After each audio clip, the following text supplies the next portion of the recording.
알아두면 쓸데많은 그리스사 이야기.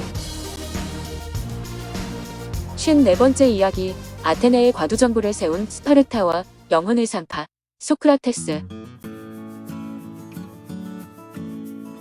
아테네의 과두정부를 세운 스파르타.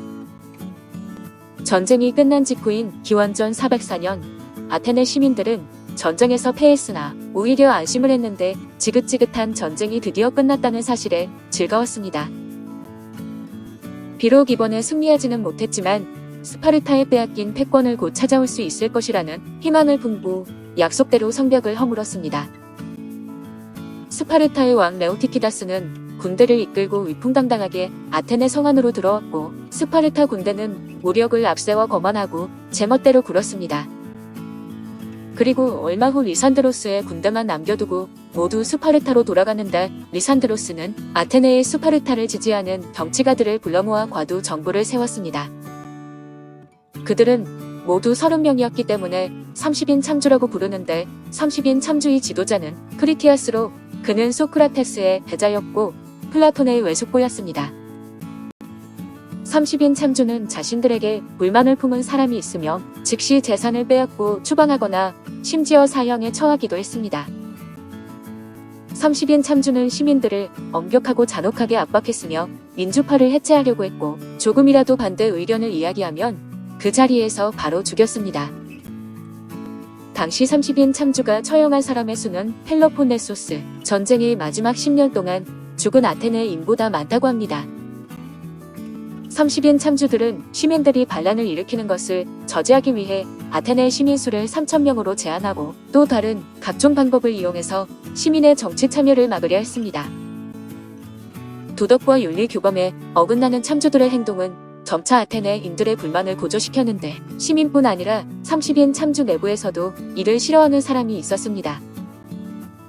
그 대표가 온화한 성격의 테라메네스였는데 30인 참주 중 한 명인 그는 크리티아스에게 이렇게 많은 사람이 죽어서는 안 된다며 문정을 베풀라고 권했습니다.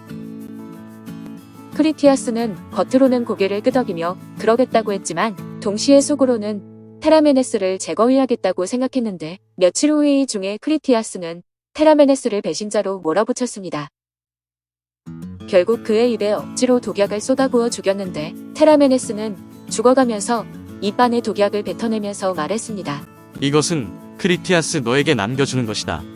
내가 무너질 날도 얼마 남지 않았다. 많은 아테네인이 30인 참주의 공포 정치를 피해 근처의 도시국가로 망명했는데 30인 참주와 스파르타가 받아주지 말라고 엄포를 놓았지만 몇몇 도시국가는 말을 듣지 않았습니다. 이렇게 해서 아테네를 떠난 사람들은 외부에 모여 30인 참주를 무너뜨릴 계획을 세웠는데 기원전 403년 다른 도시국가로 떠났던 사람들은 아테네 내부의 시민들과 비밀리에 연합했습니다. 그들은 비밀리에 30인 참주를 몰아낼 계획을 짜기 시작했는데 그들의 지도자는 트라시볼루스로 영리하고 용감한 사람이었습니다.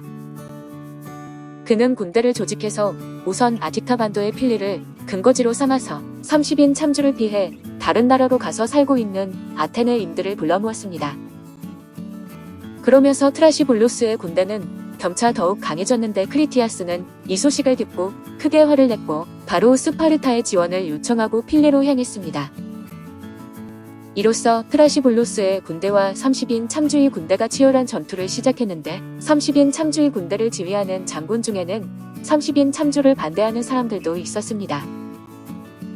이들이 전투에 적극적으로 나서지 않아 전세는 점점 트라시볼루스의 군대에 유리해졌고 트라시볼루스는 아테네의 중요한 군사지역인 피레우스 항구를 점령했습니다.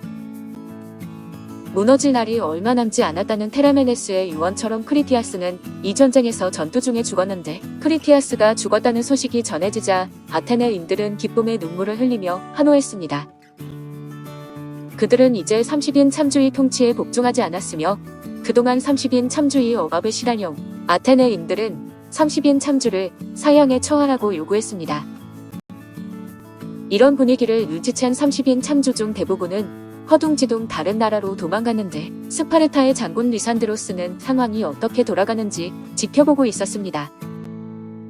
그는 민주를 요구하는 아테네 시민을 이겨낼 방법이 없다고 판단해 아테네 안에서 성난 시민들을 마주하는 것보다 피레우스 항구로 가서 반란자들을 처단하는 것이 낫겠다고 생각했습니다. 이때 스파르타의 왕 파우사니아스는 리산드로스가 전쟁에서 많은 공을 세우고 스파르타 시민의 존경을 받는 것을 질투했습니다. 게다가 이번에 리산드로스가 피레우스로 가서 또 공을 세우는 것이 싫어 자신도 급히 군대를 이끌고 피레우스로 갔습니다. 리산드로스가 피레우스에서 전투를 준비하고 있을 때 갑자기 파우사니아스가 전쟁터에 나타나서 트라시불루스 측에 협상하자고 제안했습니다. 그리하여 양측은 오랜 협상 끝에 30인 참주의 통치를 끝내고 트라시불루스를 비롯한 망명자들이 모두 아테네로 돌아가는데 합의를 했습니다. 영혼의 산파, 소크라테스. 그리스 역사에는 위대한 철학자가 3명이 있는데 바로 소크라테스, 플라톤, 아리스토텔레스로 플라톤은 소크라테스의 제자였고 아리스토텔레스는 플라톤의 제자였습니다. 소크라테스는 다른 두 철학자의 뿌리인 셈인데 그는 아테네 근처의 작은 농촌 마을에 살았고 그의 아버지는 조각가, 어머니는 산파였습니다. 그는 어렸을 때부터 아버지에게 조각하는 법을 배웠는데 그가 철학에 관심이 없었다면 조각가가 되었을지도 모릅니다.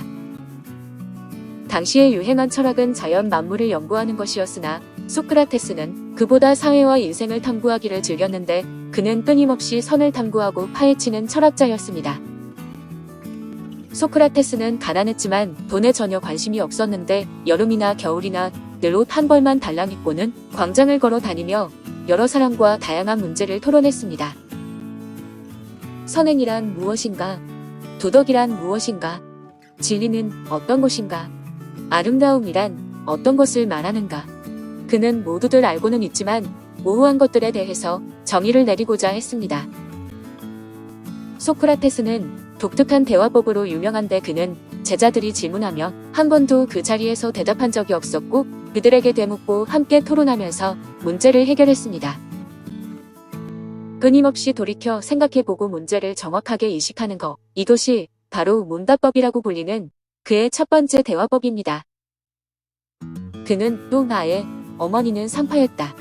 나는 사람들이 스스로 답을 찾고 자신만의 사상을 형성할 수 있도록 돕는 영혼의 산파이다. 라고 말했는데 그의 이런 대화법은 산파술이라고도 불립니다. 소크라테스는 자신보다 훨씬 나이가 어린 크산티페와 결혼해 3명의 자녀를 두었는데 크세노포는 소크라테스의 추억에서 불평하는 아들들의 이야기를 다뤘습니다. 어머니의 엄격함에 대해 불평하는 아들과 아들을 타이르는 소크라테스의 이야기를 근거로 후대 저작들에서 크산티페는 종종 잔소리 많은 악처로 묘사되는데 이는 과장된 측면이 크다고 할 수 있습니다. 이야기를 보면 하루는 소크라테스가 제자들과 토론하는데 그의 아내가 무슨 일인지 화를 내기 시작하더니 갑자기 남편에게 물을 부어버렸습니다. 제자들은 깜짝 놀라서 어찌할 바를 몰랐지만 소크라테스는 저것과 천둥 뒤에는 항상 소나기가 쏟아지는 법이야라고 말하며 옷을 갈아입고 다시 토론을 시작했다고 합니다. 또한 어떤 제자가 결혼을 하는 것이 좋은지 안 하는 것이 좋은지를 묻자 그는 결혼하게 온순한 아내를 얻으면 행복할 것이고 사나운 아내를 얻으면 철학자가 될 테니라고 대답했다고 합니다. 소크라테스는 많은 제자가 있었지만 한 번도 대가를 받은 적이 없었는데 그는 자신의 지식과 사상이 돈에 팔리는 것을 싫어했고 항상 자신은 아는 것이 없다고 말했는데 제자들은 이 말을 이해하지 못했습니다. 그들은 델포이에 있는 아폴론 신전에 가서 이 세상에 소크라테스보다 현명한 사람이 있는지를 물었는데 신탁은 여사제의 입을 빌려서 없다고 말했습니다. 제자들이 바로 소크라테스에게 가서 이 사실을 알리자 이번에는 소크라테스가 이해하지 못했는데 그는 정말로 자신은 아는 것이 없다고 생각했기 때문에 무척 답답했습니다. 신은 왜 내가 가장 현명한 사람이라고 하셨을까? 소크라테스는 다른 유명한 철학자들에게 가서 가르침을 얻고야 신탁을 이해했는데 다른 사람들은 스스로 아는 것이 없다는 사실조차 알지 못했던 것입니다.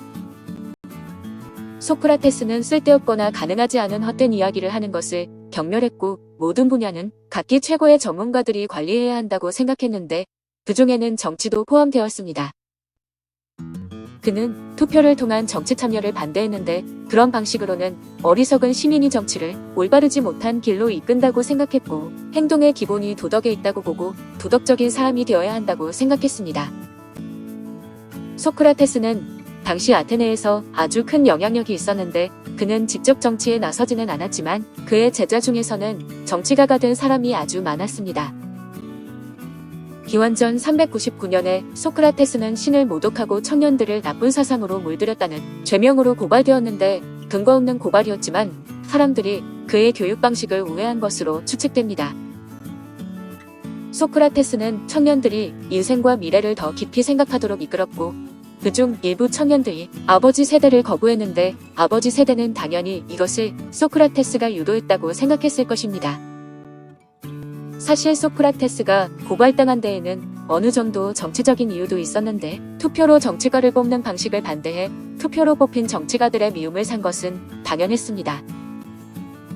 당시 아테네에는 민주주의 세력과 스파르타의 법을 채용하려는 귀족주의 정파 간의 갈등이 지속되고 있었는데 세를 회복한 민주주의 정권은 소크라테스를 귀족주의의 본보기로 처형하고자 했습니다. 이 밖에도 소크라테스가 고발당한 데에는 그의 두 제자가 연루되어 있었는데 그들은 펠로폰네소스 전쟁에서 아테네를 배반한 알키비아데스와 30인 참주의 지도자였던 크리티아스였습니다. 소크라테스 사건을 심판하는 배심원단은 500인으로 구성되었고 투표 결과 소크라테스는 60표 차이로 유죄를 선고받았고 그를 고발한 사람은 사형에 처할 것을 주장했습니다.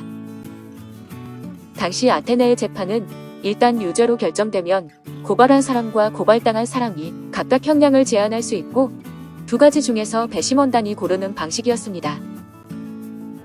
그러나 소크라테스는 무죄를 적극적으로 주장하지 않았고 형량을 제시할 때 성의가 없어 보였는데 배심원단은 그런 모습에 실망했고 소크라테스는 결국 찬성 360표, 반대 140표로 사형을 선고받았습니다. 당시는 아테네 정부가 델포이의 아폴론 신전에 이런저런 신탁을 구하러 갔을 때였기에 소크라테스의 사형은 신탁을 받은 이후로 이뤄졌습니다. 소크라테스는 감옥에서 사형을 기다리고 있었는데 제자들은 매일 감옥으로 찾아와 통곡하며 소크라테스를 탈옥시킬 방법을 생각했습니다. 그러나 소크라테스는 단호히 거절하고 자신의 죽음으로 아테네인들이 진리를 추구하는 계기가 된다면 그것으로 만족한다고 말했습니다. 소크라테스는 악법도 법이다라는 유명한 말을 남긴 채 독이 든 술을 마시고 세상을 떠났는데 그는 살아있는 동안 책을 한 권도 쓰지 않았습니다. 소크라테스의 제자들은 플라톤 말고도 유명한 사람들이 있는데 크세노폰, 알키비아데스와 크리티아스 등이 그렇고 메가라 학파의 창시자인 에우클레이데스 역시 소크라테스의 제자라고 알려져 있습니다. 또한 키레네 학파를 창시하게 되는 아리스티포스와 키니코스 학파의 창시자이자 유명한 디오게네스의 스승인 안티스테네스도 소크라테스의 제자라고 알려져 있습니다. 현재 우리가 알고 있는 그에 대한 정보와 그의 사상은 제자 플라톤이 쓴 대화로 전해졌고 역사학자 크세노폰이 쓴 소크라테스의 추억에서도 엿볼 수 있습니다. 이렇게 완전하게 전해지지 않는데도 소크라테스의 사상은 오늘날에도 여전히 빛나고 있습니다.